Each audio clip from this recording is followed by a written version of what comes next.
الحمد للہ وکفی والصلاة والسلام علی عباده الذین اصطفی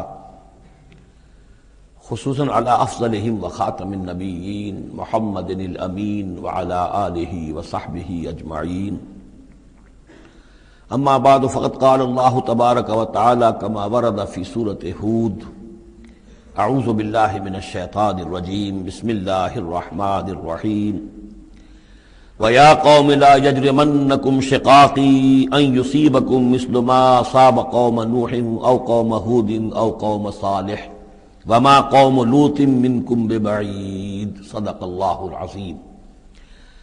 رب اشرح لي صدری ويسر لي أمری واحلل عقدۃ من لسانی يفقهوا قولی۔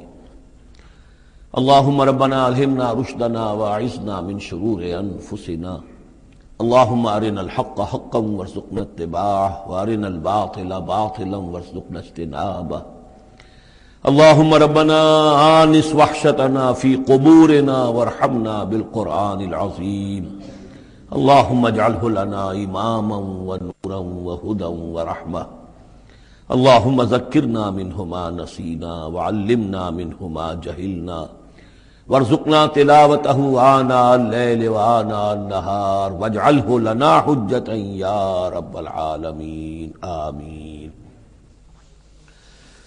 رمضان مبارک کا پہلا عشرہ مکمل ہو جانا آپ سب حضرات کو مبارک ہو۔ آج کی شب سے دوسرا عشرہ شروع ہو رہا ہے۔ پہلے عشرے کو حضور نے عشرہ رحمت قرار دیا ہے اور یہ عشرہ مغفرت ہے۔ سورہ ہود کے 8ویں رکوع میں جو مضمون چل رہا تھا، حضرت شعیب علیہ السلام اور ان کی قوم کے مابین جو رد و قدح کی تفصیل بیان ہو رہی تھی، اس میں ایک اہم نقطہ آیا ہے وَيَا قَوْمِ لَا يَجْرِمَنَّكُمْ شِقَاقِي، اور دیکھو اے میری قوم کے لوگو، تمہیں میری دشمنی، میرا ذاتی بغض اس بات پر آمادہ نہ کر دے کہ تمہارا وہ انجام ہو جائے ان یصیبکم مثل ما اصاب قوم نوح، کہ تم پر بھی وہی عذاب آئے اللہ کا جیسا کہ آیا تھا قوم نوح پر، او قوم ہود، او قوم ہود، یا جو آیا تھا قوم ہود پر، او قوم صالح، یا جو آیا تھا قوم صالح پر، لوط منکم ببعید، اور قوم لوط تو تم سے زیادہ دور بھی نہیں۔ یہ چار جو ہیں قوموں کے اوپر عذاب آ چکا تھا حضرت شعیب علیہ السلام کی قوم پر عذاب آنے سے پہلے، حضرت نوح، حضرت ہود، اور جہاں جن شہروں تک حضرت لوط علیہ السلام بھیجے گئے، یعنی سدوم اور عامورہ کی بستیاں۔ اور یہ جو بستیاں تھیں دونوں جن پر عذاب آیا ہے، بعید ہونے کا معاملہ ان کا دونوں اعتبار سے ہے، زمانی اعتبار سے بھی، مکانی اعتبار سے بھی۔ جغرافیے میں بھی ہم نے دیکھ لیا کہ خلیج عقبہ کے مشرقی ساحل کے ساتھ جو ہے علاقہ جو ہے یہ تھا کہ جو اصحاب مدین کا ہے، جن میں شعیب بھیجے گئے۔ ان سے ذرا ہٹ کر مشرق میں جو ہے بحیرہ بردار ہے، اور بحیرہ بردار کے ساحل کے اوپر یہ شہر آباد تھے۔ تو جغرافیائی اور زمینی اعتبار سے بھی فاصلہ نہیں ہے، زمانی اعتبار سے بھی زیادہ فصل نہیں ہے۔ اور اگرچہ بعض لوگوں کا خیال یہ ہے کہ حضرت موسیٰ علیہ السلام جب مدین گئے تھے، مصر سے اپنی جان بچا کر نکلے تھے، تو پھر وہاں جس شیخ کے پاس وہ رہے ہیں اور جس کی بیٹی سے پھر انہوں نے شادی کی ہے، اس کے بارے میں لوگوں نے یہ خیال ظاہر کیا کہ وہ حضرت شعیب تھے۔ مجھے اس سے سختی سے اختلاف ہے، اور مجھے ان لوگوں کی رائے سے اتفاق ہے جو سمجھتے ہیں کہ یہ ممکن ہی نہیں ہے۔ حضرت شعیب کی قوم کے اوپر جو عذاب آ چکا تھا، اس کے بعد جو لوگ بچے کھچے وہاں آباد تھے، ان میں کوئی نیک آدمی تھا کہ جس کے پاس حضرت موسیٰ علیہ السلام کا جانا ہوا ہے۔ لیکن یہ کہ بہرحال اتنا فصل کوئی ہزاروں برس کا نہیں ہے ان کے مابین، سینکڑوں برس کا بھی شاید نہ ہو، قریب کا ہے معاملہ، زمانی اعتبار سے بھی اور زمینی اعتبار سے بھی۔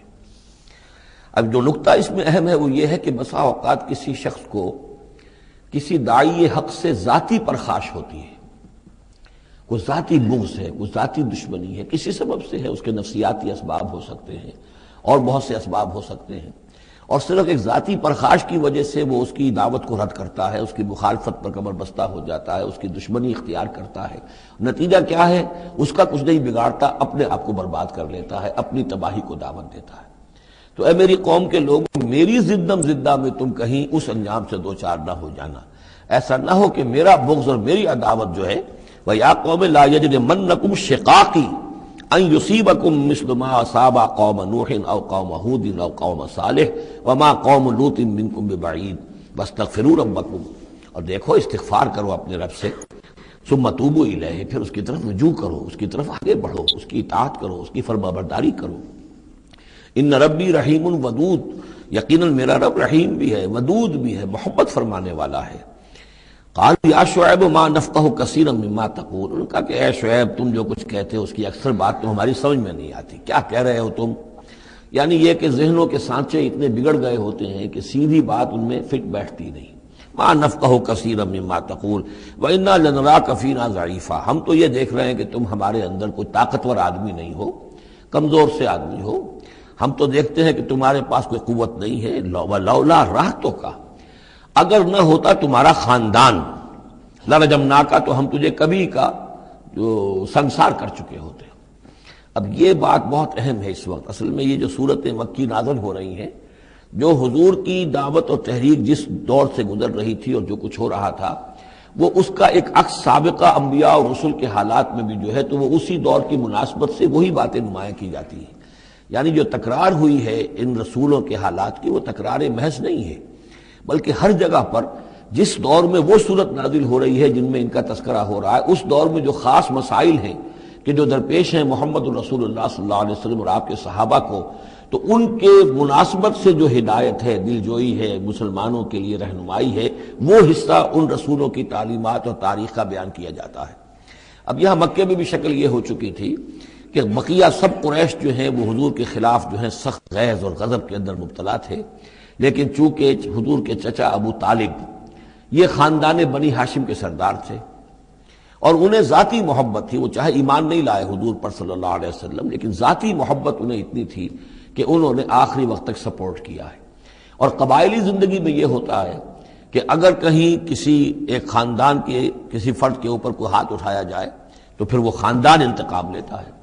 اس کا مطلب یہ ہوتا کہ وہ حضور کے خلاف وہ کوئی اقدام کرتے ہیں تو گویا کہ ان فائٹنگ شروع ہو جائے گی، داخلی خانہ جنگی شروع ہو جائے گی بنو ہاشم کی ان لوگوں کے خلاف کہ جو حضور کو کوئی غضب پہنچائیں، نقصان پہنچائیں۔ یہ تحفظ ملا ہوا تھا محمد الرسول اللہ صلی اللہ علیہ وسلم کو اللہ تعالیٰ کی طرف سے۔ اگر خدا نہ خواستہ ابو لہب ہوتا اس سردار، تو کبھی کا حضور کے خلاف کوئی نہ کوئی اقدام وہ کر چکے ہوتے، لیکن چونکہ خاندان بنی ہاشم کی سرداری اس وقت تھی ابو طالب کے پاس، اور انہیں دلچسپی تھی اور محبت تھی، شفقت تھی حضور کے ساتھ، بلکہ کچھ عرصہ جو ہے حضور ان کے سائے عاطفت کے اندر انہوں نے گزارا بھی تھا۔ اس وجہ سے تو یہ نقشہ دکھایا جا رہا ہے کہ آج قریش کے مقابلے میں جس طریقے سے کہ بنو ہاشم کی سپورٹ اور حفاظت جو ہے وہ حضور کے لیے اللہ تعالیٰ نے اسے قلعہ بنا دیا ہے، یہی معاملہ اس وقت تھا کہ حضرت شعیب کا بھی خاندان ان کا پشت بنا تھا۔ وَلَوْلَا رَحْتُكَ، اگر تمہارا خاندان تمہارا پشت بنا نہ ہوتا اور تمہارا ساتھ نہ دے رہا ہوتا، لَرَجَمْنَاكَ، ہم کبھی کہ تمہیں سنسار کر چکے ہوتے۔ وَمَا أَنْتَ عَلَيْنَا بِعَزِيزٍ، اور ذاتی طور پر تم ہم پر کوئی بھاری نہیں ہو، تو تمہاری کوئی حیثیت نہیں ہے۔ قَالَ يَا قَوْمِ رَحْتِي أَعَزُّ عَلَيْكُم مِّنَ اللَّهِ، انہوں نے کہا اے میری قوم کے لوگوں، کیا میرا یہ خاندان تم پر زیادہ بھاری ہے اللہ سے؟ میرا پشت بنا تو حقیقتاً اللہ ہے، تم اللہ سے نہیں ڈرتے، میرے خاندان سے ڈرتے ہو۔ رحتی اعز علیکم من اللہ واتخذتموہم وراءکم ظہریا، اللہ کو تو تم نے اپنی پیٹھوں کے پیچھے پھینکا ہوا ہے، بھلایا ہوا ہے۔ یہ بھی بہت ہی اہم نفسیاتی نکتہ ہے۔ ہوتا یہ ہے کہ ہم دنیا میں ایسے مگن رہتے ہیں کہ اللہ کو ماننے کا عقیدہ تو ہے، لیکن اللہ مستحضر نہیں رہتا، یاد نہیں رہتا۔ یہ ہمارا پورا دنیا کا کاروبار چل رہا ہے، کاز اینڈ ایفیکٹ، علل ہیں، اسباب ہیں، ان کے نتائج نکل جاتے ہیں۔ تو جو کاز اینڈ ایفیکٹ کا جو سلسلہ چل رہا ہے، ہم اس میں اتنے گم ہوتے ہیں کہ مسبب الاسباب جو ہے وہ نگاہوں کے سامنے رہتا ہی نہیں۔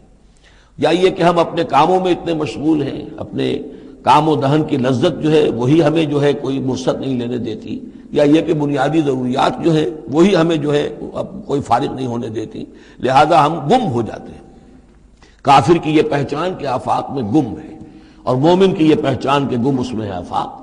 لیکن یہ کافر کا معاملہ کیا ہوتا ہے؟ اللہ کو مانتے تو وہ بھی تھے، مانتے تھے مشرکین مکہ بھی، مانتے تو سب تھے اللہ کو، لیکن یہ کہ اللہ کو تو انہوں نے اوجھل کیا ہوا تھا، آنکھ اوجھل پہاڑ اوجھل۔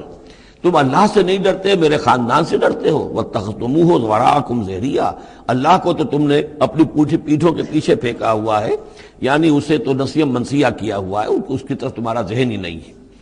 ان ربی بما تعملون محیط، جبکہ میرا رب جو کچھ کہ تم کر رہے ہو اس کا احاطہ کیے ہوئے، تمہارا گھیراؤ کیے ہوئے اللہ، تم اس کی گرفت سے نکل کر نہیں جا سکتے ہو. یا قوم اعملوا علی مکانتکم انی عامل، اور اے میری قوم کے لوگوں کرو جو کچھ کر سکتے ہو اپنی جگہ پر، میرے خلاف جو کر سکتے ہو، جو ریشہ دوانیاں کر سکتے ہو، جو اقدام کر سکتے ہو. یہ چیلنجنگ انداز جو ہے ان آخری صورتوں میں آپ کو نظر آ رہا ہے، سورہ نام سے چلا آ رہا ہے، اس لیے کہ وہ کشاکش جو تھی حق و باطل کی وہ اس انتہا کو پہنچ چکی تھی کہ اب حضور صلی اللہ علیہ وسلم کی طبیعت کے اندر بھی وہ بیزاری پیدا ہو چکی تھی. اب جو کچھ تم کر سکتے ہو کر لو. انی عامل، اپنا سا جو میں کر سکتا ہوں میں کر رہا ہوں، جو کوشش مجھ سے بن آ رہی ہے میں کر رہا ہوں. سوف تعلمون، ان قریب تم جان لو گے، من یاتی ہے عذاب یخزیہ ہے، کون ہے وہ جس پر وہ عذاب آئے گا جو اسے رسوا کر دے گا، ومن ہوا کاذب، اور کون ہے وہ جو جھوٹا ہے، میں جھوٹا ہوں یا تم جھوٹے ہو. وارتقبوا انی معکم رقیب، تاکتے رہو، انتظار کرو، میں بھی تمہارے ساتھ اب تاک رہا ہوں، منتظر ہوں. ولما جاء امرنا، جب ہمارا حکم آ گیا، نجینا شعیبا، ہم نے نجات دے دی شعیب کو، والذین آمنوا معہ، اور ان کو کہ جو اس کے ساتھ ایمان لائے تھے، برحمت منا، اپنی جانب سے رحمت کے ذریعے، واخذت الذین ظلموا الصیحۃ، اور جو یہ ظالم تھے، گناہ گار تھے، مشرک تھے اور کافر تھے، انہیں آ پکڑا ایک بہت بڑی کڑک نے. فاصبحوا فی دیارہم جاثمین، تو وہ اپنے اپنے گھروں میں اور اپنے ولاز میں اور اپنی کوٹھیوں میں، اپنی حویلیوں میں اوندھے پڑے رہ گئے. کأن لم یغنوا فیہا، ایسے ہو گئے جیسے وہ کہیں آباد تھے ہی نہیں. الا بعدا لمدین، آگاہ ہو جاؤ، پھٹکار ہے مدین پر، کما بعدت ثمود، جیسے کہ ثمود پر پھٹکار ہوئی. وَلَقَدْ أَرْسَلْنَا مُوسَىٰ بِآيَاتِنَا، میں نے عرض کیا تھا کہ اس سورہ مبارکہ میں حضرت موسیٰ کا بس ذکر آئے گا تھوڑا سا جو آ رہا ہے اب، ورنہ یہ 6 رکوع ختم ہوئے انبیاء و رسل کے، ان میں سے 2 رکوع جو تھے وہ حضرت نوح علیہ السلام کے حالات پر مشتمل تھے، اور باقی سب کے لیے ایک ایک رکوع آیا ہے. وَلَقَدْ أَرْسَلْنَا مُوسَىٰ بِآيَاتِنَا وَسُلْطَانٍ مُّبِينٍ إِلَىٰ فِرْعَوْنَ وَمَلَئِهِ، اور ہم نے بھیجا موسیٰ کو اپنی آیات کے ساتھ اور واضح سند دے کر فرعون اور اس کے سرداروں کے پاس. فَاتَّبَعُوا أَمْرَ فِرْعَوْنَ، لیکن ان بدبختوں نے فرعون ہی کی پیروی کی، اسی کے حکم کو مانا، اسی کی بات پر چلے. وما امر فرعون برشید، حالانکہ وہ فرعون کا معاملہ جو ہے وہ کوئی کامیابی والی راہ نہیں تھی، ہدایت والی راہ نہیں تھی. یقدم قومہ یوم القیامہ، اب قیامت کے دن وہ آئے گا آگے آگے چلتا ہوا، اپنی قوم کی قیادت کرتے ہوئے آئے گا، آگے آگے آئے گا. یوم القیامت، پیچھے پیچھے اس کی قوم آ رہی ہوگی. فاوردہم النار، اور پھر وہ لا کر آگ کے گھاٹ پر انہیں اتار دے گا، جہنم تک پہنچا دے گا. وبئس الورد المورود، اور وہ بہت ہی برا گھاٹ ہے جس پر اترا جائے. جیسے کوئی پانی پینے کے لیے جانور آتے ہیں، ان کا کوئی سردار جو ہے وہ آگے آگے آ رہا ہو، سب گھاٹ پر وہ اپنے پھر پورے قافلے کو لے آتا ہے، اسی طریقے سے یہ جہنم کے گھاٹ پر، اس آگ کے گھاٹ پر لا اتارے گا فرعون اپنی قوم کو. وَأُتْبِعُوا فِي هَٰذِهِ لَعْنَةً، اور اس دنیا میں بھی ان پر لعنت جو ہے ان کے پیچھے لگا دی گئی. وَيَوْمَ الْقِيَامَةِ، اور قیامت کے دن بھی بِئْسَ الرِّفْدُ الْمَرْفُودُ، برا ہے وہ انعام جو ان کو ملنے والا ہے.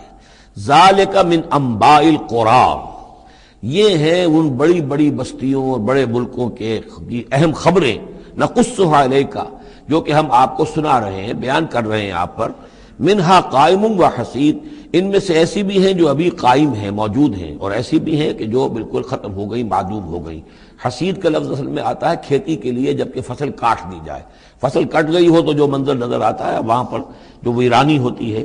تو بعض مقامات تو ایسے ہیں جہاں یہ قومیں آباد تھیں تو اب ان کا نام و نشان تک نہیں رہا، جیسے کہ قوم عاد کہاں تھی، اب ان کا نام و نشان نہیں. اگرچہ ابھی حال ہی میں سیٹلائٹ کے ذریعے سے ان کا جو شہر ہے اور شداد کی جو جنت تھی اس کے آثار مل گئے ہیں، لیکن یہ کہ وہ زیر زمین ہے، سطح زمین کے اوپر ان کا کوئی نام و نشان نہیں. لیکن یہ کہ جیسے سمود کے مسکن جو ہے وہ بھی موجود ہیں. منہا قائم وحصید. وما ظلمناہم ولکن ظلموا انفسہم، اور ہم نے ان پر کوئی ظلم نہیں کیا، انہوں نے اپنی جانوں پر خود ظلم ڈھایا. فما اغنت عنہم آلہتہم التی یدعون من دون اللہ، تو کچھ کام نہ آ سکے اور کچھ بچا نہ سکے انہیں ان کے وہ آلہہ، وہ معبود کہ جنہیں وہ پکارا کرتے تھے اللہ کے سوا. من شیء، کچھ بھی. لما جاء امر ربک، جب تیرے رب کا حکم آ گیا. وما زادوہم غیر تتبیب، اور انہوں نے کچھ اضافہ نہیں کیا ان کے حق میں مگر تباہی اور بربادی کا. وَكَذَلِكَ أَخْذُ رَبِّكَ إِذَا أَخَذَ الْقُرَىٰ، اور ایسے ہی ہوتی ہے پکڑ آپ کے رب کی اے نبی جب وہ پکڑتا ہے بستیوں کو. وَهِيَ ظَالِمَةٌ، جبکہ وہ ظالم ہوتی ہیں، گناہ گار ہوتی ہیں، ان میں گناہ کا اور معصیت کا عام چلن ہو جاتا ہے. إِنَّ أَخْذَهُ عَلِيمٌ شَدِيدٌ، یقیناً اس کی پکڑ جو ہے وہ بڑی دردناک بھی ہے، بڑی سخت ہے.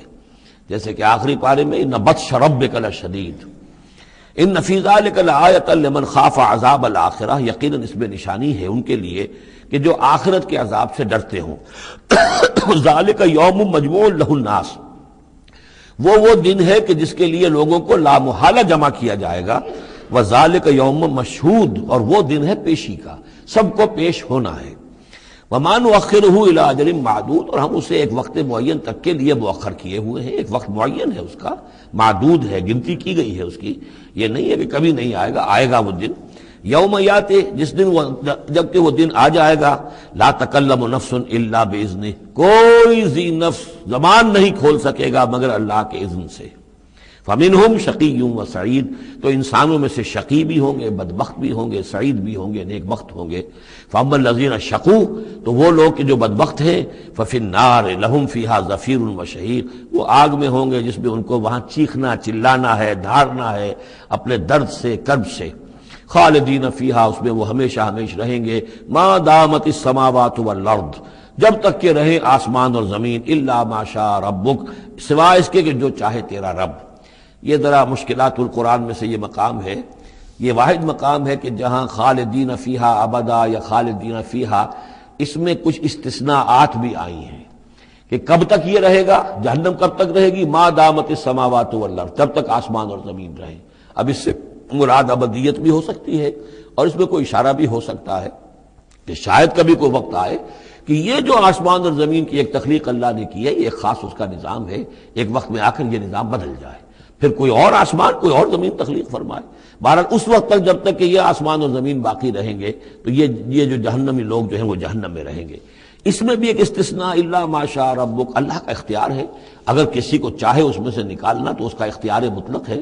جیسا کہ ہم نے عرض کیا، کئی دفعہ عرض کیا ہے کہ جیسے اہل سنت کے نزدیک اللہ تعالیٰ کے بارے میں ہم یہ نہیں کہہ سکتے کہ وہ اس پر عدل کرنا واجب ہے، لیکن یہ کہ وہ عدل کرے گا۔ اسی طریقے سے یہ بات کہ اللہ تعالیٰ کا اختیار مطلق ہے، وہ کسی کو چاہے تو نکال لے، لیکن ہم یہ جانتے ہیں کہ کفار کے لیے یہ جہنم جو ہے وہ ابدی ہے، اللہ نکالے گا نہیں، واللہ عالم۔ ان ربک فعال لما یرید، یقیناً آپ کا رب جو ہے جو ارادہ کر لے اس کو کر گزرنے والا ہے۔ واما الذین سعدوا، اور جو لوگ نیک بخت ثابت ہوں گے، ففی الجنۃ خالدین فیہا، اور وہ جنت میں رہیں گے ہمیشہ ہمیش، ما دامت السماوات والارض، جب تک رہے آسمان اور زمین۔ الا ما شاء ربک، سوائے اس کے کہ جو آپ کا رب چاہے، عطاء غیر مجزوز، اور یہ جو بخشش ہے یہ بے انتہا ہوگی، اس کا خاتمہ کبھی نہیں ہوگا۔ یہ اضافی لفظ جنت کے لیے آ رہا ہے کہ جو دوزخ کے لیے نہیں آیا۔ یہ جو ذرا سا باریک فرق ہوتا ہے، پھر اس سے بڑے فلسفیانہ نکتے نکلتے ہیں، اس سے پھر محققین نے، علماء نے جو ہیں پھر بہت سے دلائل استدلال کیے ہیں۔ چنانچہ حافظ ابن تیمیہ رحمہ اللہ اور شیخ ابن عربی دونوں کی ایک رائے ہے جو اہل سنت کا جو عام اجماعی عقیدہ ہے اس سے مختلف ہے۔ اہل سنت کا اجماعی عقیدہ یہ ہے کہ جنت اور دوزخ دونوں ابدی ہیں، ہمیشہ، کوئی اختتام نہیں ہے، نہ جنت کا نہ دوزخ کا۔ لیکن امام ابن تیمیہ رحمہ اللہ اور شیخ اکبر جو صوفیاء کے ہیں، شیخ ابن عربی، اگرچہ ان دونوں میں بڑی بود ہے بہت سی چیزوں کے اندر، اور امام ابن تیمیہ جو ہے وہ بہت ہی سخت تنقید کرتے ہیں اور سخت الفاظ استعمال کرتے ہیں شیخ ابن عربی کے لیے، محی الدین ابن عربی، لیکن یہ کہ اس معاملے میں ان دونوں کی رائے ایک ہے، اور وہ یہ ہے کہ جنت تو ابدی ہے، دوزخ ابدی نہیں ہے۔ ایک وقت آئے گا، چاہے وہ ارب سال کے بعد آئے، وہ ابد ہمارے اعتبار سے ابدی ہو، ہمارے اعتبار سے انفائنائٹی ہوگا، لیکن یہ کہ ایک وقت آئے گا کہ جہنم ختم ہو جائے گی، یہ ان کی رائے ہے، واللہ عالم۔ فلا تک فی مریۃ مما یعبد ہؤلاء، تو تمہیں کوئی شک نہ رہے ان چیزوں کے بارے میں جن کو یہ لوگ پوج رہے ہیں۔ ما یعبدون الا کما یعبد آباؤہم، نہیں پوج رہے یہ مگر ایسے ہی جیسے کہ ان کے آباء و اجداد پوجتے رہے ہیں من قبل، اس سے پہلے۔ وَإِنَّا لَمُوَفُّوهُمْ نَصِيبَهُمْ غَيْرَ مَنْقُوصٍ، اور ہم انہیں ان کا جو اجر اور ثواب اور ان کا بدلہ ہے، حق ہے، پورا دے دیں گے بغیر کسی کمی کے۔ وَلَقَدْ آتَيْنَا مُوسَى الْكِتَابَ فَاخْتُلِفَ فِيهِ، اور موسیٰ کو ہم نے کتاب دی تھی پھر اس میں اختلافات پیدا کر دیے گئے۔ وَلَوْلَا كَلِمَةٌ سَبَقَتْ مِنْ رَبِّكَ لَقُضِيَ بَيْنَهُمْ، اور اگر نہ ہوتی ایک بات تیرے رب کی پہلے ہی سے طے، یعنی ایک مدت اور جو ہے اللہ کی طرف سے معین ہے، تو ان کے مابین فیصلہ کر دیا جاتا۔ وَإِنَّهُمْ لَفِي شَكٍّ مِّنْهُ مُرِيبٍ، اور اب تو حقیقت میں یہ لوگ جو ہے وہ تورات اس کتاب کے بارے میں کچھ شکوک و شبہات میں مبتلا ہو گئے۔ یہ بات جو ہے سورہ شورى میں کھل کر آئے گی کہ رسولوں کو جو کتابیں دی جاتی ہیں ان کے وارث بنتی ہے پھر ان کی امت، اور جب یہ اس امت کے اندر جب زوال آتا ہے، اضمحلال آتا ہے، بے عملی آتی ہے، تو اس بے عملی کے نتیجے میں پھر ایک نتیجہ یہ نکلتا ہے کہ پھر کتاب کے بارے میں بھی یقین پورا ان کے اندر نہیں رہتا کہ یہ واقعتاً اللہ کی کتاب ہے، بلکہ اس کے بارے میں بھی ان کے اندر شکوک و شبہات پیدا ہو جاتے ہیں۔ وَإِنَّ كُلًّا لَمَّا لَيُوَفِّيَنَّهُمْ رَبُّكَ أَعْمَالَهُمْ، اور لازماً یہ جتنے بھی لوگ ہیں ان سب کو اے نبی آپ کا پروردگار ان کے اعمال کا پورا پورا اجر دے گا، بدلہ دے گا۔ انہ بما یعملون خبیر، جو کچھ یہ کر رہے ہیں وہ اس سے باخبر ہے۔ فاستقم کما امرت ومن تاب معک، تو اے نبی آپ ڈٹے رہیے جیسا کہ آپ کو حکم ہوا ہے، اور جو لوگ بھی جنہوں نے توبہ کی ہے آپ کے ساتھ، یعنی توبہ کی ہے، وہ شرک سے باز آئے ہیں، کفر کو چھوڑا ہے، ایمان لائے ہیں، پلٹ آئے ہیں آپ کے ساتھ، ولا تطغوا، اور اب آگے نہ بڑھیے، حد سے تجاوز نہ کیجیے۔ یہ تجاوز یہ بھی ہو سکتا ہے کہ عذاب کی جلدی کریں، کہ جلدی اب اللہ تعالیٰ فیصلہ چکا دیں۔ تجاوز یہ بھی ہو سکتا ہے کہ کہیں غصے میں آ جائیں اور لوگوں کی مخالفت کے اوپر جو ہے وہ اپنا جو حلم جو ہے اس کا دامن ہاتھ سے چھوڑ بیٹھے، تو یہ مختلف چیزیں ہو سکتی ہیں۔ انہ بما تعملون بصیر، جو کچھ تم کر رہے ہیں اسے بھی اللہ دیکھ رہا ہے، جو کچھ وہ کر رہے ہیں اسے بھی دیکھ رہا ہے، اس کو ان کی سزا دے گا، تمہیں تمہارا اجر و ثواب دے گا۔ ولا ترکنوا الی الذین ظلموا، اور دیکھو ان ظالموں کی طرف کوئی جھکاؤ پیدا نہ ہو جائے تمہارے اندر، رشتہ داری کی وجہ سے، دوستی کی وجہ سے، تمہاری ان کے ساتھ جو پرانے مراسم چلے آ رہے ہیں، اگر کہیں اس کی وجہ سے تم ان کی طرف جھک جاؤ گے، فتمسکم النار، تو تمہیں بھی آگ پکڑ لے گی۔ وما لکم من دون اللہ من اولیاء، اور پھر تمہیں اللہ سے بچانے والے کوئی حمایتی نہیں ہوں گے، ثم لا تنصرون، پھر تمہاری مدد نہیں کی جائے گی۔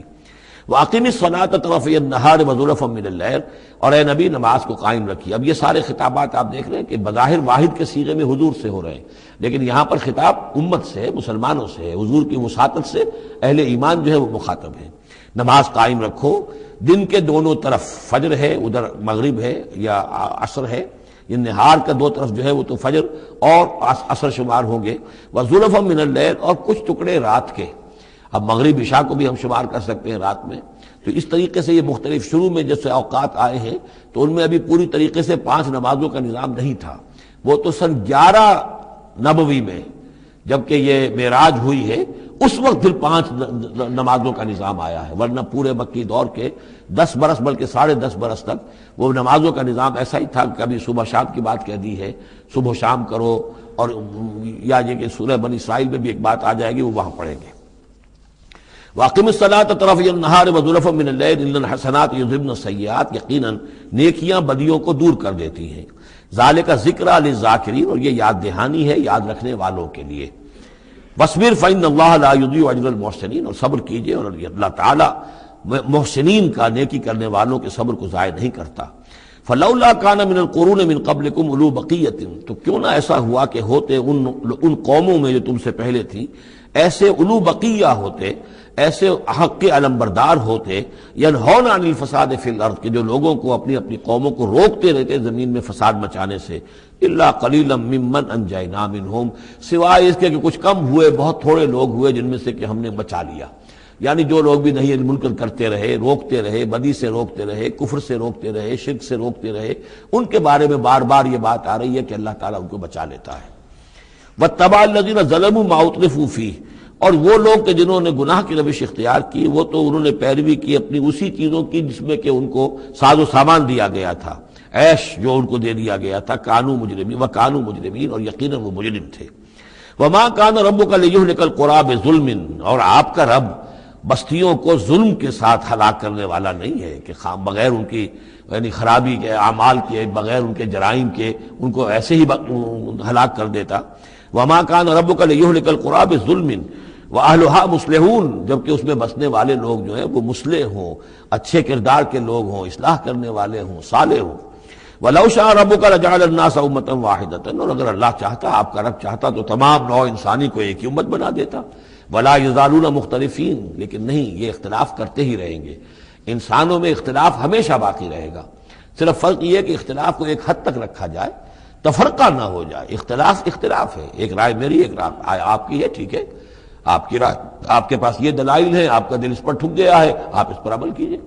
میرے پاس یہ دلیل ہے، میرا دل اس پر ٹھکتا ہے، میں اس حدیث کو زیادہ قوی سمجھتا ہوں، آپ نے اس کو زیادہ جو ہے مضبوط سمجھا ہے، کوئی حرج نہیں۔ میں بھی قرآن و سنت سے استدلال کر رہا ہوں، آپ بھی قرآن و سنت سے استدلال کر رہے ہیں، امام ابو حنیفہ نے بھی کیا ہے تو وہیں سے استدلال کیا ہے، امام شافعی نے بھی کیا، تو اختلاف ہے۔ تفرقہ نہ ہو کہ تم اور من دیگرم تو دیگری، میں اور ہوں تم اور ہو، یہ تفرقہ جو ہے وہ کفر ہے۔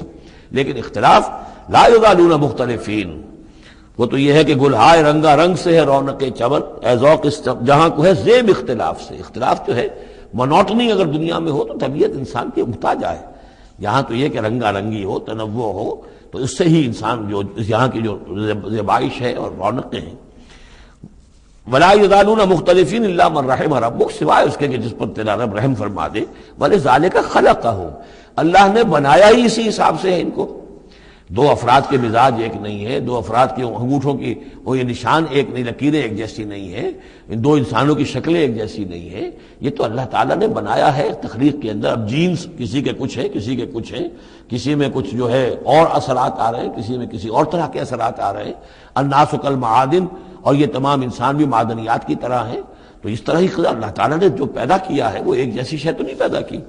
وَتَمَّتْ كَلِمَةُ رَبِّكَ لَأَمْلَأَنَّ جَهَنَّمَ مِنَ الْجِنَّةِ وَالنَّاسِ أَجْمَعِينَ، اور تیرے رب کی یہ بات پوری ہو کر رہے گی کہ میں پر کر کے رہوں گا جہنم کو جنوں سے اور انسانوں سے، سب سے۔ یعنی اس نے جنت بنائی ہے، اس کو بھی اس نے آباد کرنا ہے اہل حق کے ذریعے سے، جہنم بھی تو بنا رکھی ہے، اس کا ایندھن بھی اسے درکار ہے۔ تو اس دنیا کے اندر جو کفار ہیں، مشرکین ہیں، گناہگار ہیں، جو عیاشیاں کر رہے ہیں، بدماش ہیں اور جو ظالم ہیں، یہ ظاہر بات ہے کہ جہنم کے لیے ایندھن ہے جو اللہ نے فراہم کیا ہے۔ وَكُلًّا نَقُصُّ عَلَيْكَ مِنْ أَنْبَاءِ الرُّسُلِ، اب یہ وہ اصطلاح آ گئی جس کا میں بار بار ذکر کر رہا تھا، انباء الرسل۔ اور یہ سب چیزیں جو ہم بیان کر رہے ہیں محمد آپ پر، یہ رسولوں کی بڑی اہم خبروں میں سے ہیں۔ حضرت نوح، حضرت ہود، حضرت صالح، حضرت لوط، حضرت شعیب، حضرت موسیٰ، یہ حالات جو بیان کر رہے ہیں، من انباء الرسل ما نثبت به فؤادک، اور یہ اس لیے تاکہ اس کے ذریعے سے آپ کے دل کو جما دیں، مضبوطی دیں۔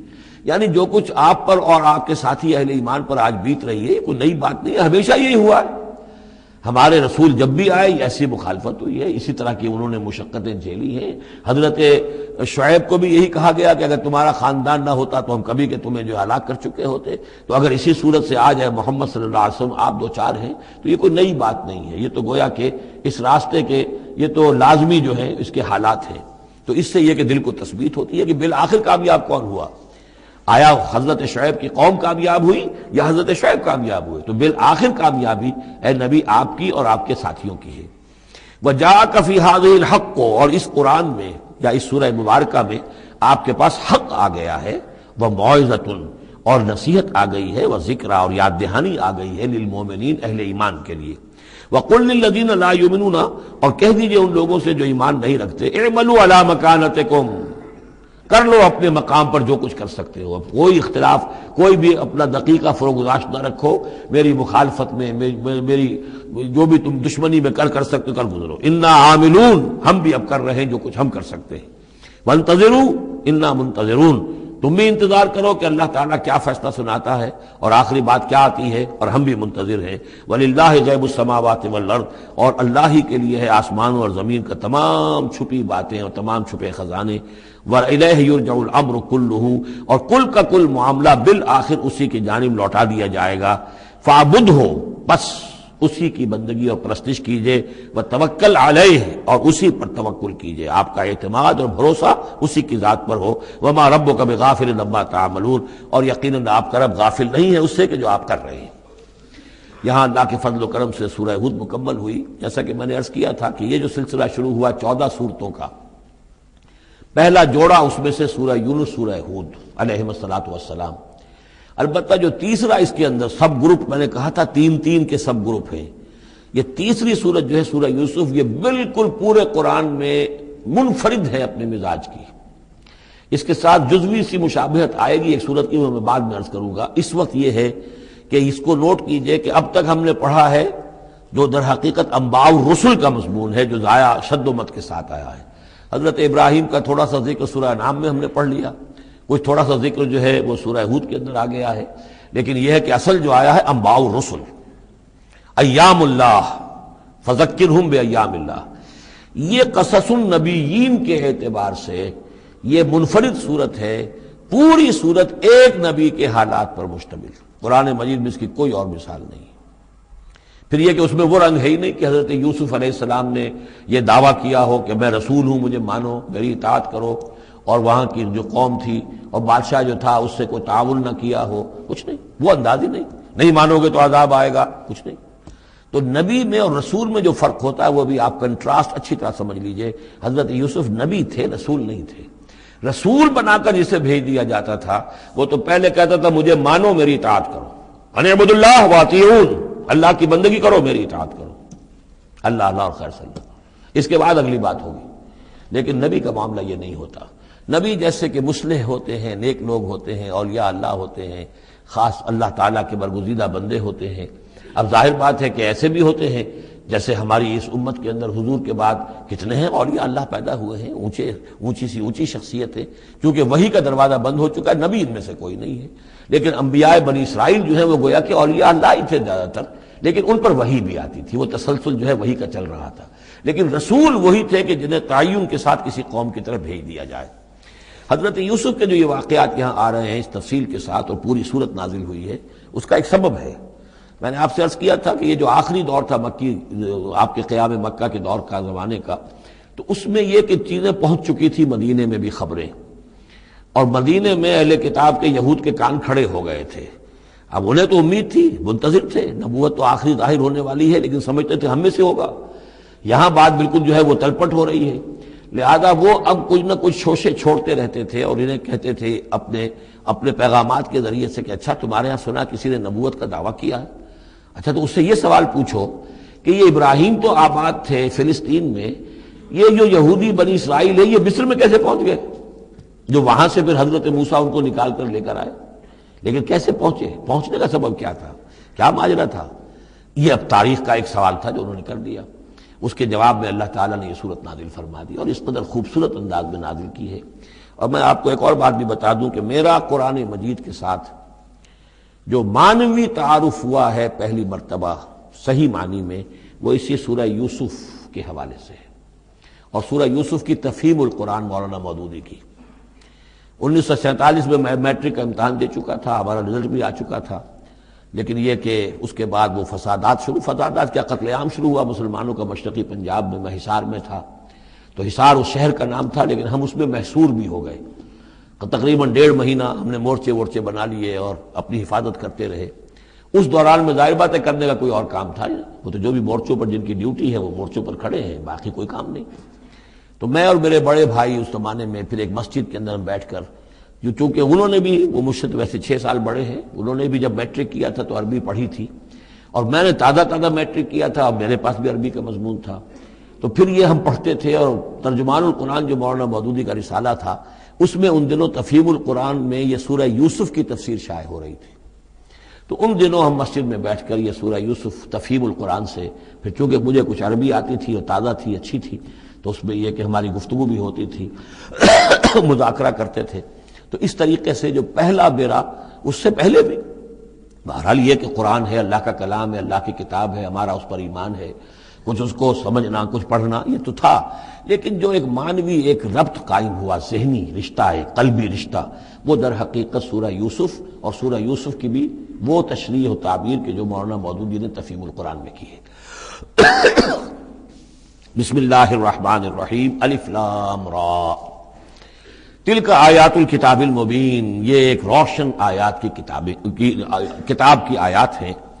انا انزلناہ قرآنا عربیا، ہم نے اس کو نازل کیا ہے عربی قرآن بنا کر۔ کس کو نازل کیا ہے؟ وہ جو ام الکتاب میں ہمارے پاس ہے، وہ جو لوح محفوظ میں ہے، اس کو ہم نے اتارا ہے اب محمد پر، تو قرآن عربی بنا کر اتارا ہے۔ لعلکم تعقلون، تاکہ اے عربو، اے عرب کے رہنے والوں، اے امیین کہ جن کی طرف اولین بعثت ہمارے رسول کی ہوئی ہے، تم اچھی طرح سمجھ سکو۔ نحن نقص علیک احسن القصص، اے نبی ہم آپ پر بیان کرنے لگے ہیں بہترین بیان۔ یہ قصص نہیں ہے، قصص ہوتا قاف کے زیر کے ساتھ تو قصے کی جمع ہوتا، کہ بہترین قصہ ہم آپ کو سنا رہے ہیں، نہیں، احسن القصص، قصص جو ہے یہ یہاں پر یہ مصدر ہے، بہترین بیان، ہم آپ کے سامنے بہترین بیان پیش کر رہے ہیں، بما اوحینا الیک ھذا القرآن، اس قرآن کے ساتھ جو ہم نے آپ کی طرف وحی کیا ہے۔ وَإِن كُنتَ مِن قَبْلِهِ لَمِنَ الْغَافِلِينَ، اور یقیناً آپ اس سے پہلے، اس قرآن میں اس قصے کے آنے سے پہلے، قرآن میں اس بیان کی آمد سے پہلے، وحی سے پہلے آپ یقیناً بالکل ناواقف تھے، غافل تھے، آپ کو کچھ معلوم نہیں تھا کہ یہ حضرت یوسف کیسے وہاں پہنچے اور بنی اسرائیل کیسے پہنچ گئے۔ اس قال یوسف لأبیہ، حضرت یعقوب علیہ السلام کے ایک تو بڑی بیوی تھی، ان سے 10 بیٹے تھے، بڑے تھے، جوان تھے، پھر ایک چھوٹی بیوی تھی، ان سے یہ 2 بیٹے تھے، یوسف بڑے ان میں سے اور بنیامین چھوٹے، 12 بیٹے تھے ان کے یہ۔ اس قال یوسف لأبیہ، یاد کرو جب کہ کہا تھا یوسف نے اپنے والد سے، حضرت یعقوب سے، یا ابت، ابا جان، انی رأیت 11 کوكبا، میں نے دیکھا ہے 11 ستارے، والشمس والقمر، اور سورج اور چاند، رأیتهم لی ساجدین، کہ وہ مجھے سجدہ کر رہے ہیں، میرے سامنے جو ہے سجدے میں ہیں۔ قال یا بنی لا تقصص رؤیاک علی اخوتک، حضرت یعقوب علیہ السلام نے اس بات کو سمجھ لیا کہ یہ 11 بھائی اور یہ میں ماں باپ، ہمارا کوئی خاص معاملہ ہونے والا اس بیٹے کے ساتھ، اور اللہ تعالیٰ اس بیٹے کی کوئی خاص فضیلت ظاہر کرنے والا ہے، لہذا فرمایا کہ یہ اپنا بیان لا تقصص رؤیاک علی اخوتک، اپنے بھائیوں کے سامنے بیان نہ کر دینا، فیکیدوا لک کیدا، تو وہ تمہارے خلاف کو سازش کریں گے، اس لیے کہ ان میں پھر حسد کی آگ بھڑک اٹھے گی، اور وہ سوچیں گے کہ اللہ تعالیٰ نے یہ فضیلت اگر کوئی رکھی تو ہماری بجائے وہ اس یوسف کے لیے رکھی ہے، تو اس سے کہ تمہیں کوئی غضب پہنچ جائے گا۔ ان شیطان للانسان عدو مبین، یقیناً شیطان تو انسان کا کھلا دشمن ہے ہی۔ وَكَذَلِكَ يَجْتَبِيكَ رَبُّكَ وَيُعَلِّمُكَ مِن تَأْوِيلِ الْأَحَادِيثِ، اور اسی طریقے سے تمہارا رب جو ہے تمہیں پسند کر لے گا، چن لے گا، یعنی نبوت کے لیے اب معلوم ہوتا ہے کہ میرے بیٹوں میں سے اللہ نے تمہیں چن لیا ہے، یہ معلوم ہوتا ہے۔ كَذَلِكَ يَجْتَبِيكَ رَبُّكَ، اسی طرح اللہ چن لے گا، برگزیدہ کرے گا تجھے۔ وَيُعَلِّمُكَ مِن تَأْوِيلِ الْأَحَادِيثِ، اور تمہیں سکھائے گا تعویل الاحادیث۔ اس کے 2 معنی ہیں، ایک تو یہ کہ خواب کی تعبیر کرنا، اور یہ کسی بھی بات کی تہ تک پہنچ جانا، کنہ تک پہنچ جانا۔ تو عام اگر لیں گے تو کسی بھی بات، معاملہ فہمی جسے ہم کہتے ہیں، جز رسی، کسی چیز کے جو ہے اجزاء تک انسان پہنچ جائے، نگاہ دور تک چلی جائے، وہ بھی، اور یہ کہ اس کو تعویل الاحادیث جو ہے یہ خاص طور پر خوابوں کے لیے بھی ہے۔ وَيُتِمُّ نِعْمَتَهُ عَلَيْكَ، اور اتمام فرمائے گا اپنی نعمت کا تجھ پر، وعلی آل یعقوب، اور تمام آل یعقوب پر، کما اتمھا علی ابویک، جیسے کہ اس نعمت کا اس نے اتمام فرمایا تیرے آباء و اجداد پر، من قبل پہلے، ابراہیم و اسحاق، ابراہیم اور اسحاق پر، یعنی اسحاق تمہارے دادا اور ابراہیم تمہارے پردادا۔ اپنا نام انہوں نے نہیں لیا، ظاہر بات ہے کہ وہ خود اپنا ذکر کیسے کرتے۔ ان ربک علیم حکیم، یقیناً تیرا رب جو ہے وہ علیم ہے اور حکیم ہے۔ لقد کان فی یوسف و اخوتہ آیات للسائلین، یقیناً حضرت یوسف اور ان کے بھائیوں کا جو واقعہ ہوا، جو ماجرا ہوا، اس میں تو نشانیاں ہیں پوچھنے والوں کے لیے، یعنی جنہوں نے یہ سوال پوچھوایا ہے اور جو پوچھ رہے ہیں ان سب کے لیے نشانیاں ہیں۔ اگر اسی قصے کو حقیقت بینی کے ساتھ جو ہے، حقیقت کی نگاہ کے ساتھ اسے دیکھیں اور طلب ہدایت کے لیے اس قصے پر غور کریں جو قرآن اب پیش کر رہا ہے، تو یہ کہ ان کے لیے تو بہت سی چیزیں جو ہے نکھر کر سامنے آ جائیں گی، حقائق واضح ہو جائیں گے۔ اذ قالوا لیوسف واخوہ احب الی ابینا منا ونحن عصبہ، جبکہ انہوں نے کہا کہ یہ یوسف اور اس کا بھائی بنیامین، احب الی ابینا منا، یہ ہمارے والد کو زیادہ محبوب ہیں ہم سے زیادہ محبت ان دونوں سے، ونحن عصبہ، جبکہ ہم ایک بڑی جماعت ہیں، طاقتور، بڑے تھے، جوان تھے، 10 تھے، اور ظاہر بات ہے قبائلی زندگی میں تو آپ کو معلوم ہے کہ بازو جو ہوتے ہیں، بیٹے جوان جو ہوں وہی تو اصل میں طاقت کی بنیاد ہوتے ہیں، جس کے جتنے بازو ہیں اتنا ہی وہ صاحب عزت ہے۔ تو ہم ہیں 10 جوان اور یہ 2 چھوٹے، محبت ان سے زیادہ ہو رہی ہے۔ انا ابانا لفی ضلال مبین، یقیناً ہمارے ابا جان کچھ بہک سے گئے، معلوم ہوتا ہے کچھ سٹھیا گئے۔ اقتلوا یوسف، قتل کر دو اس یوسف کو، اب اطرحوہ ارضا، یا اسے کہیں دور کسی ملک کے اندر پھینک دو، اسے دلا وطن کر دو، یخلو لکم وجہ ابیکم، تاکہ تمہارے والد کی جو توجہات ہیں، عنایات ہیں، تمہاری طرف ہو جائیں۔ اس کی طرف سے ہٹ کر جو ساری عنایات کا مرکز اور منبع بنا ہوا یوسف، تو یہ جب یہاں نہیں رہے گا، یہ کانٹا نکل جائے گا، تو پھر یہ ہے کہ وہ عنایات جو ہیں حضرت یعقوب کی وہ ہمارے حصے میں آئیں گی۔ وَتَكُونُوا مِن بَعْدِهِ قَوْمًا صَالِحِينَ، یہ کڑوا گھونٹ تو کر گزرو، پھر بعد میں نیک بن جانا، یعنی دل میں ملامت بھی ہے، ضمیر کہہ رہا کیا کرنے لگے ہو، کیا سوچ رہے ہو، ایک اپنے بھائی کو قتل کرنا چاہتے ہو، لیکن یہ کہ پھر یہ کہ انسان جو ہے اپنے آپ کو جب کوئی نفس سے، جیسے کہ ہم سورہ مائدہ میں پڑھا ہے فَطَوَّعَتْ لَهُ نَفْسُهُ قَتْلَ أَخِيهِ، قابیل کے نفس نے اسے آمادہ کر ہی لیا اپنے بھائی کے قتل کرنے پر۔ تو اب ان لوگوں کا بھی جو ہے ضمیر ملامت جب کر رہا تھا تو ان کا ٹھیک ہے بھائی یہ تو کر گزرے ہیں اب، لیکن اس کے بعد نیک ہو جائیں گے، توبہ کر لیں گے، پھر کفارہ بھی ادا کر دیں گے، پھر جس طرح بھی ہوگا تلافی بھی کر دیں گے اپنے اس جرم کی۔ قال قائل منهم لا تقتلوا یوسف، کہا ان میں سے ایک کہنے والے نے نہیں قتل نہ کرو یوسف کو، یہ یہودا تھے جو سب سے بڑے بیٹے تھے، اور یہیں سے لفظ یہودی بنا ہے، سب سے بڑے بیٹے حضرت یعقوب کے یہودا، اور یہ شریف النفس تھے ان میں۔ انہوں نے کہا نہیں قتل مت کرو۔ وَأَلْقُوهُ فِي غَيَابَةِ الْجُبِّ، ہاں کسی جو باولیاں پچھلے زمانے میں ہوتی تھی، کنواں نہیں اصل میں کہنا چاہیے، باولیاں پتہ نہیں بہت سے لوگ جانتے نہیں ہوں گے، وہ ایک بہت گہرا سا جو ہے وہ کھودتے تھے تاکہ پانی تک پہنچ جائے، اور پھر جہاں پانی کی سطح ہوتی تھی اس کے آس پاس طاقچے بنے ہوتے تھے، تو ان طاقچوں میں سے غیابت الجب، ان میں سے کسی میں اس کو ڈال داؤ تاکہ پھر کوئی رسی نیچے پھینکے گا اور کوئی قافلہ آئے گا، اس کا کوئی پانی لینے والا آئے گا، یہ اس رسی کو پکڑ کر اوپر چلا جائے گا، وہ قافلہ اپنے ساتھ لے جائے گا جہاں جا رہا ہوگا، تو ہماری جان چھوٹے گی، تو ہم قتل کے مجرم نہیں ہوں گے۔ وَأَلْقُوهُ فِي غِيَابَةِ الْجُبِّ يَلْتَقِطْهُ بَعْضُ السَّيَّارَةِ، لے جائے گا اس کو، کوئی اٹھا لے جائے گا، کوئی قافلہ۔ ان کنتم فاعلین، اگر تم کرنے ہی والے ہو، یعنی اگر تم تل گئے ہو۔ اب ظاہر بات ہے کہ باقی 9 بھائی اگر تلے ہوئے تھے تو بڑے بھائی کی کچھ بس نہیں گئی، اس نے کہا اچھا کم سے کم یہ کرو، قتل تو نہ کرو، اس کو کسی کنویں کی کسی باولی کے طاقچے کے اندر رکھاؤ۔ قالوا یا ابانا ما لک لا تمنا علی یوسف وانا لہ لناصحون، اب انہوں نے کہا کہ ابا جان کیا وجہ ہے کہ آپ ہم پر بھروسہ نہیں کرتے یوسف کے معاملے میں، کبھی ہم پر اعتماد نہیں کرتے، ہمارے پاس اکیلا نہیں چھوڑتے، اسے کیا مسئلہ ہے؟ وَإِنَّا لَهُ لَنَاصِحُونَ، ہم تو اس کے بڑے خیرخواہ ہیں۔ أَرْسِلْهُ مَعَنَا غَدًا، کل ذرا ہمارے ساتھ بھیجیے، ہم جا رہے ہیں شکار کے لیے جا رہے ہیں، تو غدن بھیج دیجئے، یرتا یلعب، وہ بھی چرے چگے گا، کھائے پیے گا، درختوں کے اوپر چڑھے گا، کھیلے گا، کودے گا، اور کوئی پھل ول کھائے گا، یرتا جیسے چرنا چگنا، وَيَلْعَبْ، اور کھیلے گا، وَإِنَّا لَهُ لَحَافِظُونَ، ہم اس کی حفاظت کرنے والے ہیں۔ قَالَ إِنِّي لَيَحْزُنُنِي، حضرت یعقوب نے فرمایا مجھے اس کا بڑا اندیشہ ہے، تشویش ہے، ان تذهبوا به، کہ تم اسے لے جاؤ، وَأَخَافُ أَن يَأْكُلَهُ الذِّئْبُ، اور مجھے اندیشہ یہ ہے کہ کہیں اس سے بھیڑیا نہ کھا جائے، وَأَنتُمْ عَنْهُ غَافِلُونَ، اور تم اس سے غافل ہو، کہیں تم تو اپنے دندوں میں لگ جاؤ، منہمک ہو جاؤ، وہ کہیں اکیلا رہ جائے، کوئی بھیڑیا آ کر اسے کھا جائے۔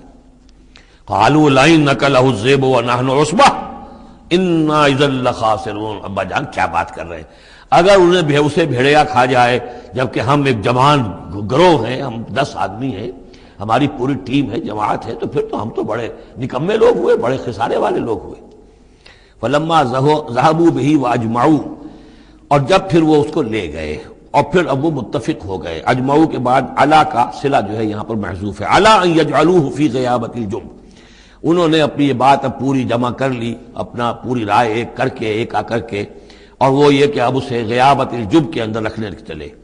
وَأَوْحَيْنَا إِلَيْهِ، ہم نے اس وقت وحی کی یوسف کو، لَتُنَبِّئَنَّهُمْ، اب اس کو ہم الہام کہیں گے، ابھی ظاہر بات ہے کہ وہ نبوت کی عمر نہیں ہے۔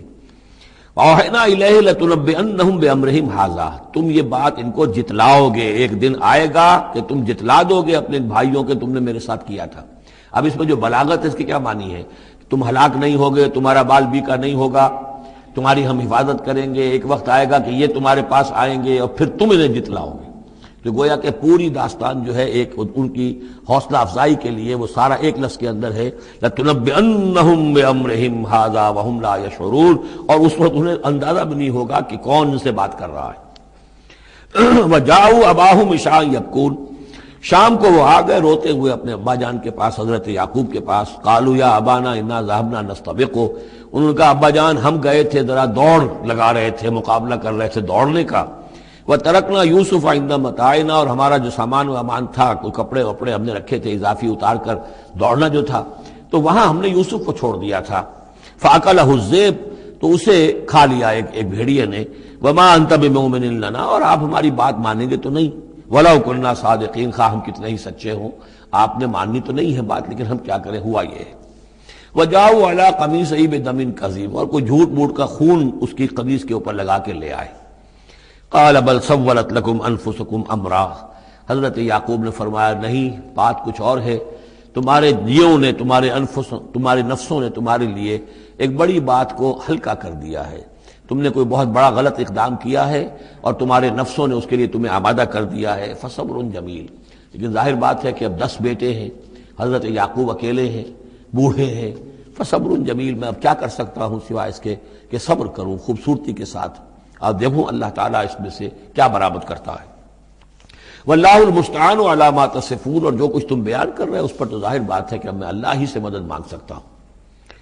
وجاءت سیارۃ، اب کچھ عرصے کے بعد وہاں ایک وہ قافلہ آ گیا. جاءت سیارۃ فارسلوا واردہم، انہوں نے بھیجا اپنے آگے چلنے والے کو. یہ ان زمانے میں ہوتا تھا قافلہ، اس سے آگے آگے جو ہے اس کو عورت کہتے ہیں وارد، وہ جا کر جو ہے وہاں پر دیکھتا تھا کہاں کنواں ہے، پانی کہاں ہے، کہاں اگلا پڑاؤ ہوگا. فارسلوا واردہم، اپنے پانی بھرنے والے کو بھیجا. فادلا دلوا، اس نے اپنا ڈول جو ہے وہ نیچے اتارا. قال یا بشرا، اب اس کو پکڑ لیا حضرت یوسف نے. اس نے کھینچا، وہ سمجھ رہا تھا پانی کھینچ رہا ہوں، وہ حضرت یوسف آ گئے. یا بشرا ھذا غلام، انہوں نے وہیں سے شور بچایا، آواز دی کہ او بشارت ہو، یہ تو ہمیں غلام مل گیا، لڑکا مل گیا. واسروہ بضاعہ، اور انہوں نے چھپا لیا اسے ایک پونجی سمجھ کر کہ یہ تو اچھی دولت ملی ہے، اسے بیچیں گے، بیچ کے پیسے کھڑے کریں گے. چھپا لیا. واللہ علیم بما یعملون، اور اللہ تعالیٰ خوب جانتا تھا جو وہ کر رہے ہیں. وَشَرَوْهُ بِثَمَنٍ بَخْسٍ دَرَاهِمَ مَعْدُودَةٍ، اور مصر پہنچ کر انہوں نے بیچ دیا اس کو بڑی تھوڑی سی قیمت پر. دراہم معدودہ، گنتی کی چونیاں. درہم جو ہے ان کے ہاں دینار کا چوتھا حصہ ہوتا تھا، تو دراہم معدودہ جو ہے چند چونیوں کے عوض وہ فروخت کر دیا. وَكَانُوا فِيهِ مِنَ الزَّاهِدِينَ، اور اس کے معاملے میں تو وہ بہت ہی قانع تھے. یعنی چونکہ اگر تو کسی کی انویسٹمنٹ ہوئی ہو، 1000-2000 کا خریدا ہو، تب تو آدمی اس کی قیمت اپنے انویسٹمنٹ بھی نکالے اس میں سے اور پھر نفع بھی لینا چاہے. یہ تو مفت کا مال تھا. دوسرے یہ اندیشہ ہر وقت دھڑکا لگا ہوا تھا کہ کہیں جو ہے اس کے وارث نہ آ جائیں، تو جلد از جلد بیچ کر جو بھی ملے پیسے کھڑے کرو. وقال الذی اشتراہ من مصر، اور جس شخص نے خریدا انہیں مصر سے، مصر میں یہ تو عزیز مصر تھا، یعنی کوئی بہت بڑا افسر، بادشاہ نہیں، لیکن یہ کہ وہاں کی جو بھی ہائرارکی تھی اس کے اندر کوئی بہت اہم مقام پر. وقال الذی اشتراہ من مصر، اور جس شخص نے خریدا انہیں مصر میں، لامرأتہ، اپنی بیوی سے کہا اکرمی مثواہ، اس کو ذرا اچھے طریقے پر رکھو. عسیٰ ان ینفعنا، ہو سکتا ہے یہ ہمارے لیے نفع بخش ہو، یہ بھی ہو سکتا ہے کہ ہم اسے پھر بیچ دیں تو ہمیں دولت زیادہ مل جائے. اور نتخذہ ولدا، معلوم ہوتا ہے شاید اولاد نہیں تھی، ہم اسے اپنا بیٹا ہی بنا لیں گے. وَكَذَلِكَ مَكَّنَّا لِيُوسُفَ فِي الْأَرْضِ، اس طرح ہم نے زمین میں یوسف کے لیے تمکن، ٹھہراؤ کی جگہ پیدا کر دی. اب یہ کہ پہنچ گئے ہیں جو اس وقت کی جو متمدن ترین مملکت ہے، مصر کی مملکت ہے، اس کا ایک نظام ہے، اس میں بادشاہت ہے، اس کا پورا جو ہے اس کا آبپاشی کا نظام ہے، اس میں تمدن کے ایک گہوارے میں پہنچا دیا. اور وہاں پر بھی کسی جھونپڑے میں نہیں، کسی بہت بڑے افسر، بہت بڑے صاحب حیثیت انسان کے گھر میں پہنچا دیا. وَكَذَلِكَ مَكَّنَّا لِيُوسُفَ فِي الْأَرْضِ وَلِنُعَلِّمَهُ مِن تَأْوِيلِ الْأَحَادِيثِ، اور تاکہ ہم اسے سکھائیں باتوں کی تہ تک پہنچنا. یعنی ظاہر بات ہے کہ اگر وہ کوئی بہت بڑا عہدے دار تھا، بہت بڑا افسر تھا، تو وہاں پر لوگ آتے رہتے ہوں گے، گفتگویں ہوتی ہوں گی، امور مملکت پر بحثیں ہوتی ہوں گی. اب یہ وہاں پر ایک خادم کی حیثیت سے ہیں، وہ باتیں ساری سن رہے ہیں، تو گویا کہ اس میں ان کے لیے تربیت کا سامان اللہ نے کر دیا کہ کہاں کسی اگر دیہاتی میں رہتے یا کہیں صحرا میں رہتے، کہاں یہ تمدن کے ایک گڑھ میں اور ایک ایسی جگہ پر جہاں پر بیٹھ کر سارے مشورے ہوتے ہوں، گفتگویں ہوتی ہوں اور دوسرے ملکوں کی خبریں آتی ہوں. اس سے ان کے علم کے اندر معلومات میں بھی اضافہ ہوا. اور یہ کہ حالات و واقعات کا تجزیہ کرنا، اس سے استنتاج کرنا، نتیجہ نکالنا، اللہ نے یہ چیز انہیں سکھا دی. واللہ غالب علی امرہ، اللہ تعالیٰ تو اپنے معاملے پر، اپنے حکم پر، اپنے فیصلے پر غالب ہے. ولکن اکثر الناس لا یعلمون، لیکن اکثر لوگ جانتے نہیں. ولما بلغ اشدہ آتیناہ حکما وعلما، جب وہ اپنی پوری پختگی کو پہنچ گئے تو ہم نے انہیں حکم اور علم دونوں دیے. اس سے مراد نبوت ہے، حکمت بھی دی، علم بھی دیا. وَكَذَلِكَ نَجْزِي الْمُحْسِنِينَ، اسی طریقے سے ہم محسنین کو بدلہ دیتے ہیں، اچھا بدلہ دیتے ہیں. وَرَاوَدَتْهُ الَّتِي هُوَ فِي بَيْتِهَا، اور پھسلانے کی کوشش کی اس عورت نے جس کے گھر میں وہ تھے، وہی عزیز مصر کی بیوی، وہ ان پر فریفتہ ہو گئی. فی بیتہا عن نفسہ، ان کے جی سے پھسلانے کی کوشش کی، انہیں گناہ پر آمادہ کرنا چاہا. یہاں تک کہ وغلقت الابواب، ایک موقع پر اس نے دروازے بند کر دیے، وقالت حیت لک، اور بولی کہ جلدی کرو۔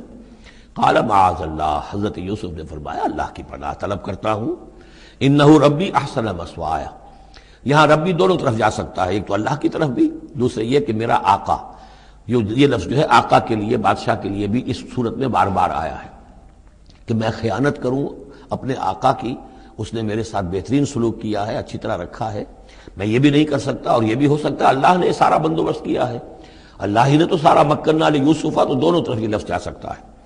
معاذ اللہ انہ ربی احسن مثوایا انہ لا یفلح الظالمون، گناہ گار اور ظالم لوگ جو ہیں فلاح نہیں پایا کرتے۔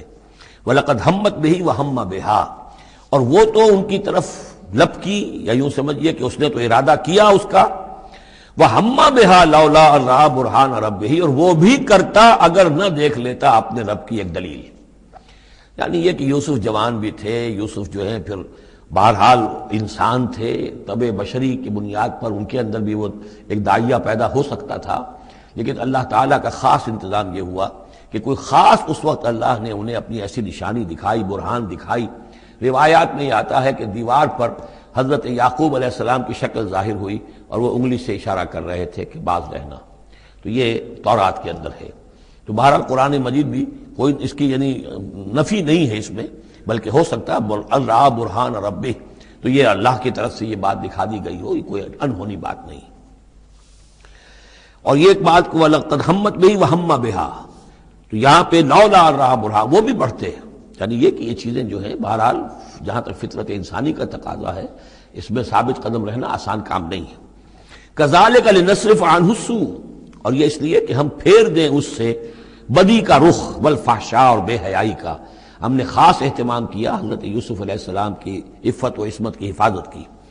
انہ من عبادنا المخلصین، یقیناً وہ ہمارے بڑے مخلص بندوں میں سے تھے۔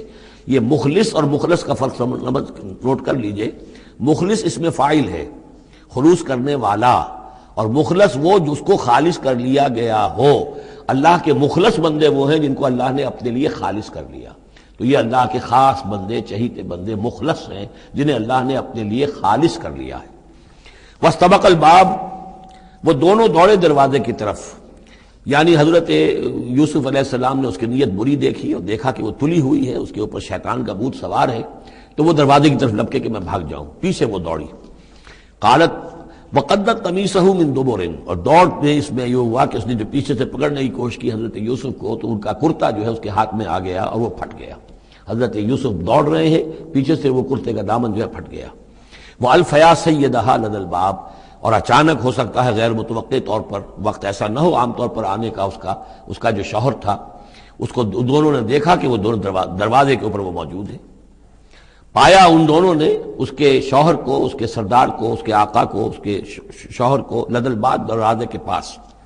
قالت ما جزاء من اراد باهلك سوءا، اب دیکھیے یہ ہے وہ کہ جو عورت کے جو چلتر جس کو کہتے ہیں مشہور، فوراً جو اس نے پیترا بدلا ہے، اس نے کہا اپنے شوہر سے مخاطب ہو کر، بڑا سوچو کیا سزا ہونی چاہیے اس شخص کی جو تمہاری بیوی کے ساتھ بدکاری کا ارادہ کرے، یعنی یہ کہ یہ جو یوسف ہے یہ مجھ پر گویا کہ مجرمانہ حملہ کرنا چاہتا تھا اور میں نے اپنے آپ کو بچایا ہے۔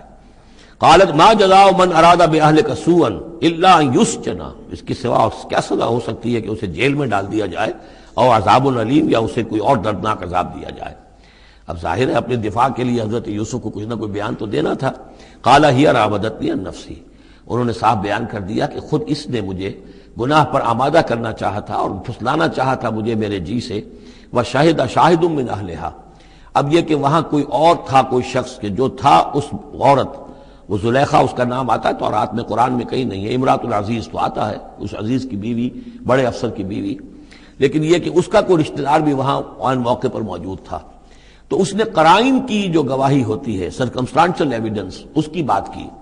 انہوں نے کہا کہ اگر تو اس کا کرتا پھٹا ہوا ہو، شاہد شاہد من اہلہا، اس عورت کے عزیزوں رشتہ داروں میں سے گواہی دینے والے نے ایک نے گواہی دی، اگر اس کا کرتا پھٹا ہوتا سامنے سے، فصدقت، تو وہ سچی ہوتی، وہو من الکاذبین، اور یہ جھوٹا ہوتا۔ یعنی اگر کوئی مرد حملہ کر رہا ہے اور عورت اپنا تحفظ کر رہی ہے، اور اس میں جو ہے کہیں کرتا پھٹتا ہے مرد کا، تو وہ سامنے کا حصہ پھٹے گا۔ وَإِنْ كَانَ قَمِيصُهُ قُدَّ مِن دُبُرٍ، اور اگر اس کی قمیص ہے پھٹی ہوئی پیچھے سے، فَكَذَبَتْ، تو وہ جھوٹی ہے، وَهُوَ مِنَ الصَّادِقِينَ، اور وہ سچا ہے۔ اب یہ بھی آپ دیجئے، کریڈٹ دیجئے بہرحال کہ اس کی عورت کے رشتہ داروں میں سے کسی نے اتنی عادلانہ بات کی ہے، اتنی حکیمانہ بات بھی کی ہے، عادلانہ بھی کی ہے اور حق کی بات کی ہے، تو معلوم ہوتا ہے کہ اس معاشرے کے اندر بھی جہاں بہت سی خرابیاں بھی تھیں، آگے آ جائیں گی وہ خرابیوں کا بھی ذکر ہے، لیکن یہ کہ بہرحال کچھ نہ کچھ اچھائیاں بھی تھیں۔ فلما رأى قميصه قد من دبر، جب اس نے دیکھا کہ قمیص تو پھٹی ہوئی ہے پیچھے سے، قال انه من کید کن، تو اس نے کہا اس عزیز مصر نے اپنی بیوی سے کہ یہ تمہاری ہی چالوں میں سے ہے، فریب میں سے ہے، ان کید کن عظیم، تم عورتوں کی چالیں جو ہیں اور تمہاری عورتوں کے جو فریب ہیں وہ بہت بڑے ہیں۔